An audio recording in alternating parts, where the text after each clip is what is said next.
Like, this clip getting shown again, and it's just, in my opinion, is completely unacceptable. It is completely unacceptable. Like, if a coach did this to any other player in the league, they'd be fired. Or they'd at least be questionable in being fired. This clip of one of the assistant coaches chasing Caitlyn Clark down as she's riling up the crowd. And it seems like she's getting scolded, reprimanded, told, hey, all that hyping up, don't do that. Don't do it. Let's take a look here first.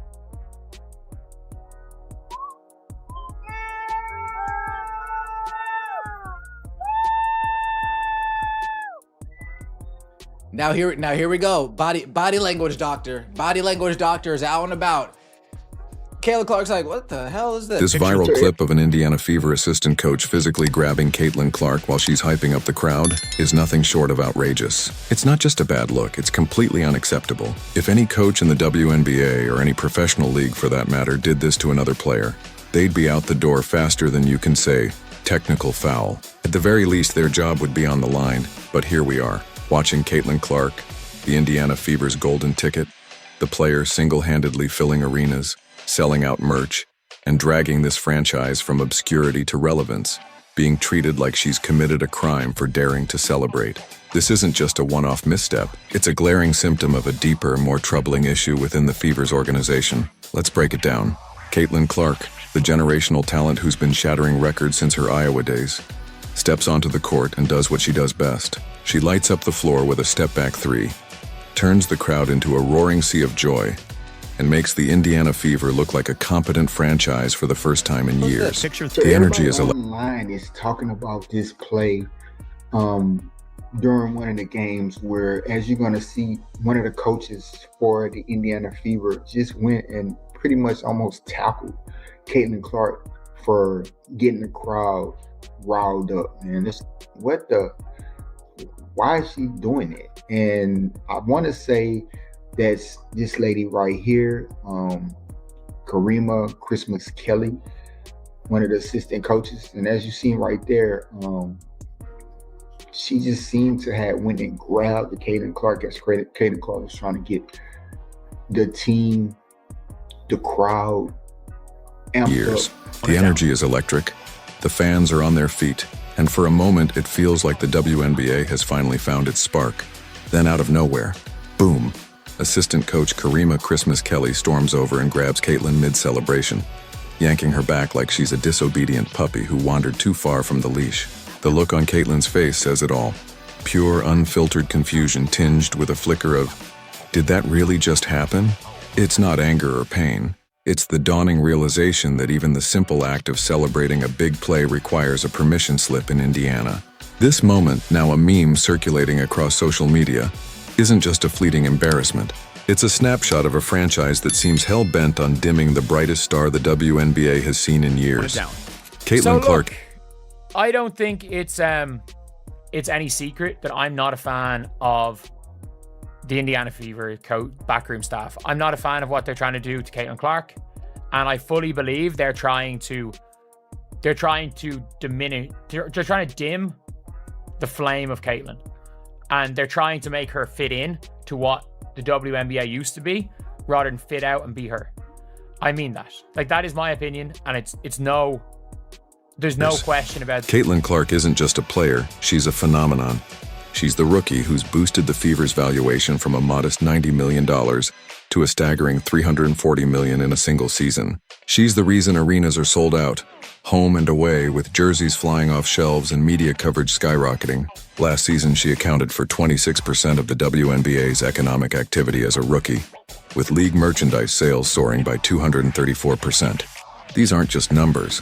They're a testament to her ability to transform a struggling league into a cultural juggernaut. Yet, instead of rolling out the red carpet, the Fever are treating her like an overzealous intern who needs to be reined in before she outshines her supervisors. This isn't an isolated incident.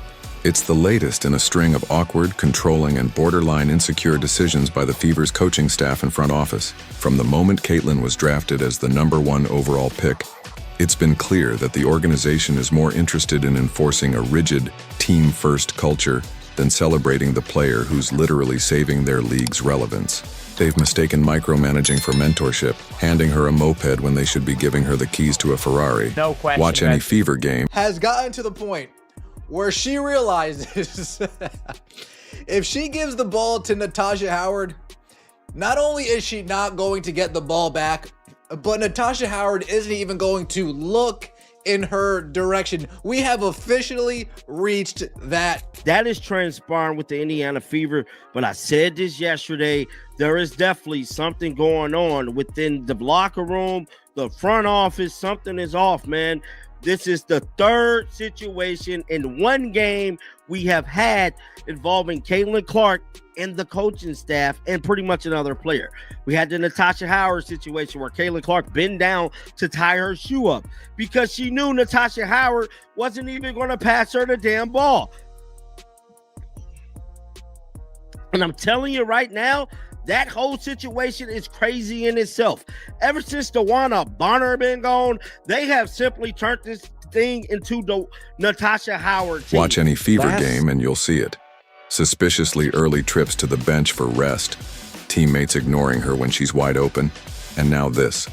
A coach physically stopping her from high-fiving the crowd. This isn't structure, it's control. It's not coaching, it's sabotage dressed up in matching polos. The clip in question is particularly galling. Caitlyn had just hit a dagger 3 against a tough defender, with the crowd going wild and the Fever up by 20. She's not just playing well, she's putting on a show exactly what the WNBA needs to draw eyeballs. She's hyping up the fans, pointing to the rafters, and bringing the kind of infectious energy that's made her a household name. And what happens? She's subbed out of the game, permanently mind you, and as she's soaking in the moment, her coach grabs her arm and pulls her back. The message is clear. Tone it down, Caitlyn, don't have too much fun. It's not just about this one play. It's about a franchise that seems terrified of letting their star be a star. Fans aren't blind. They see the bigger picture. They notice the icy stares from teammates, the forced humility drills, the game plans that seem designed to limit her impact. There's a reason social media is exploding with Unleash Caitlyn hashtags. It's not just about... Last season in the WNBA, Caitlyn Clark was 26.5% of all economic activity as a rookie. Merchandise in the league went up 234%. But here was the one that struck me. Before she got there, the Indiana Fever, the valuation of the franchise was $90 million. After playing, 40 games, the valuation of that team now is $340 million. I don't think it's a game you duplicate. There is no second Steph Curry. There is no other player that plays like that. She could be $1 billion athlete. Like, when I see these numbers, I'm like, oh, this is high. Has this coach been reprimanded, suspended, fired? This is really terrible behavior. What is happening behind the scenes? If the WNBA wants to do an investigation, they might want to look into the Fever staff treatment of Caitlyn Clark. And you see right here, women are equal, correct? We all know the story. This would be if there was a male coach, why the double standard? Fire her. Coach's posture is interesting. I remember seeing it live and thought it was weird. It's not just about this one incident, it's about a pattern. Take the Natasha Howard situation, for example. Caitlyn passes to Howard only to watch her teammate ignore her on the next play, refusing to even look in her direction. In one game, Caitlyn bent down to tie her shoe after passing to Howard, a subtle but telling sign that she knew the ball wasn't coming back. This isn't team chemistry, it's a philosophical rift. The Fever seem determined to make Caitlyn fit into a mold of what the WNBA used to be, rather than letting her redefine. Let's break down the clip itself, because it's a masterclass in everything that's wrong with the Fever's approach. Caitlyn had just nailed a dagger 3 against a tough defender, with the crowd erupting and the Fever comfortably up by 20 points. She's not just playing well, she's putting on a show. The kind of performance that draws new fans to the WNBA and keeps them coming back. She's hyping up the crowd, pointing to the rafters, and bringing the kind of infectious energy that's made her a household name. This is what the league needs. Moments that capture the imagination, that make highlights go viral, that remind everyone why basketball is fun. And what happens? She's subbed out of the game, permanently by the way, not returning for the rest of the night. And as she's soaking in the moment, her coach grabs her arm and pulls her back. The message couldn't be clearer. Tone it down, Caitlyn, don't have too much fun. It's not just about this one play. It's about a franchise that seems terrified of letting their star be a star. Fans aren't blind, and they're not swallowing the excuses anymore. They see the bigger picture, and it's ugly. They notice the icy stares from teammates, the forced humility drills, the game plans that seem designed to limit Caitlyn's impact rather than unleash it. Social media is ablaze with Unleash Caitlyn hashtags, and for good reason. This isn't just about one awkward moment. It's about a pattern of dysfunction. Take the Natasha Howard situation, for instance. Caitlyn passes to Howard only to watch her teammate refuse to even look in her direction on the next play. In one game, Caitlyn bent down to tie her shoe after passing to Howard, a subtle but telling sign that she knew the ball wasn't coming back. This isn't team chemistry.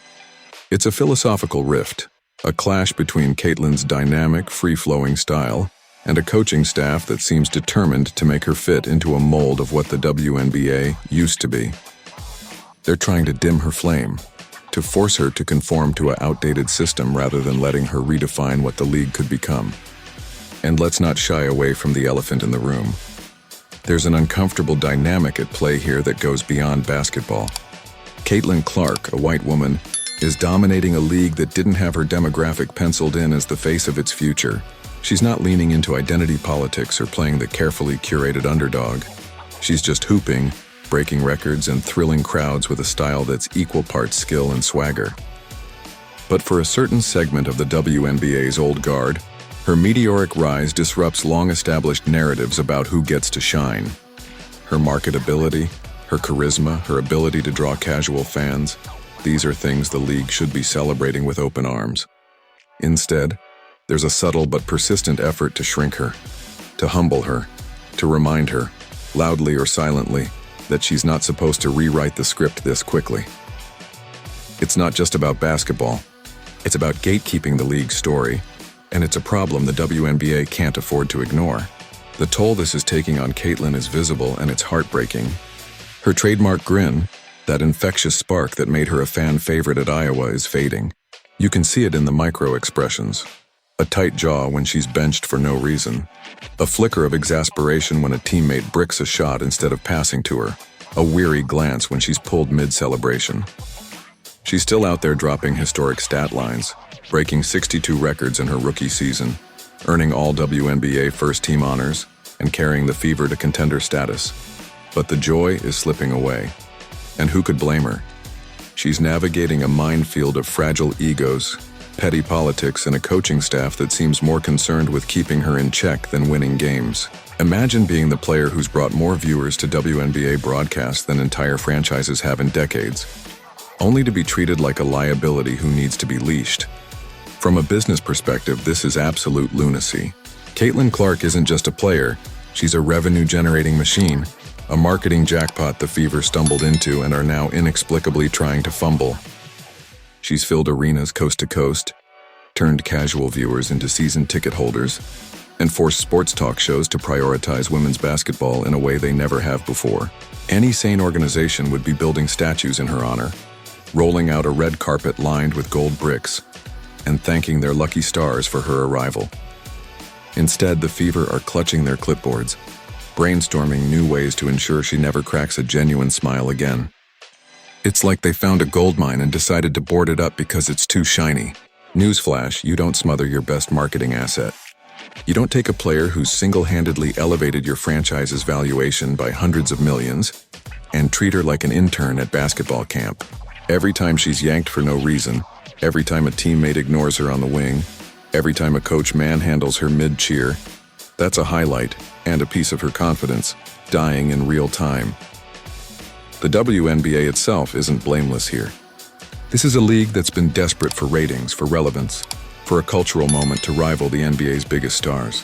They finally have it in Caitlyn Clark, a player who's bigger than Michael Jordan was for the NBA or any NFL star has ever been for their league, relative to the audience she's brought to a sport that was struggling for attention before her arrival. She's the golden goose, dropping golden eggs every game, and yet the league seems content to let the Fever strangle her potential.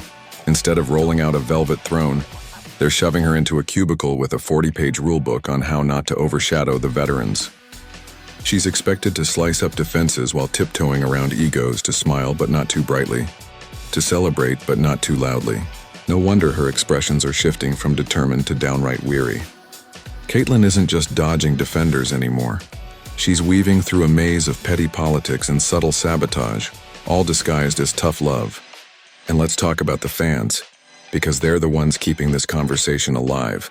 They're not just pissed, they're heartbroken. They've watched Caitlyn pull this sad, overlooked franchise out of the basement and drag them kicking and screaming onto national television, only to see her own team tell her to tone it down.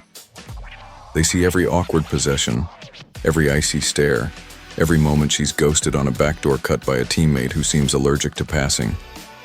They hear the tension in post-game interviews, catch the subtle sighs, the tight jaw, the flash of exasperation when she's pulled after catching fire. This isn't a normal learning curve, it's an ecosystem too stuck in its old ways to handle the hurricane it begged for. Fans are done with the excuses and they're rallying behind her with a clear message. Unleash Caitlyn. If the Fever keep tiptoeing down this road, holding meetings about how to keep Caitlyn's personality from shining brighter than their dusty system, don't be shocked when she eventually shrugs, packs her duffel, and bounces. And when that day comes, half the league will be lined up with private jets and blank checks ready to build around her. Because here's the hard truth. Caitlyn Clark doesn't need Indiana, but Indiana without Caitlyn would fade right back into the dark corner of irrelevance where she found them. The WNBA and the Fever have one simple job. Lean all the way in. Let her lead. Let her thrill. Let her raise the bar so high that everyone else has to level up or step aside. Stop with the passive-aggressive rotations, the forced humility drills, the suspect game plans, and for the love of basketball, stop grabbing her when she dares to have fun. So fans, if you're as fed up as I am with this circus, it's time to make your voices heard. Drop Unleash Caitlyn in the comments below. Share this clip, spread the word, and let's keep calling out this nonsense until the Fever figure out how to nurture the superstar they've been gifted. Like, subscribe, and turn on notifications so you never miss an update. Let's keep the pressure on because Caitlyn Clark deserves better. And so does the WNBA. Thought it was weird. Caitlyn Clark, this is for Caitlyn. If you're not Caitlyn, keep it pushing. Okay, this is for Caitlyn only. Caitlyn, what I'm about to tell you as a supporter of yours, as a fan of yours, that has been watching you since Iowa, I'm gonna hold your hand when I tell you this. The WNBA, it's time to wrap that shit up. Okay, it's time to go. Pack your shit up. Let's go. I don't want this for you no more. Okay, I've been here. I don't want this for you no more. It's too much expectation. It's all about race. It's too biased.